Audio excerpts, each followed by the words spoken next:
Here's what you need to remember. Further complicating matters for the PAC-DA effort are new production Tu-160 Blackjacks, which are long-range supersonic bombers capable of carrying a whopping 88,000 pounds of weaponry while traveling at speeds in excess of Mach 2. If the PAC-DA proves not to be all that stealthy, it seems unlikely that Russia would divert funding away from the Tu-160 effort to produce their flying wing in any significant numbers.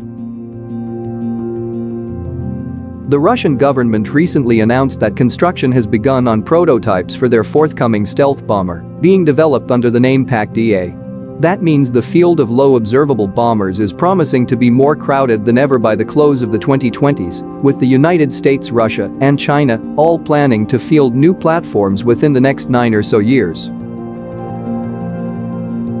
Earlier this week, the guys over at the Warzone broke that the US is in the final stages of assembly on no fewer than 5 B-21 Raiders, placing America squarely in the lead in the race to field the first new stealth bomber since 1989. During America's anti-terror efforts, its nation-level opponents in Russia and China have worked feverishly to offset America's technological edge, fielding their first stealth fighters for test flights 2010 and 2011 respectively. Today, both nations have stealth bomber programs in development, and according to governmental claims, the Russian PAC-DA program is a bit further along than China's H-20, with Russia's bomber slated to enter service in 2027 and China's before the end of the decade.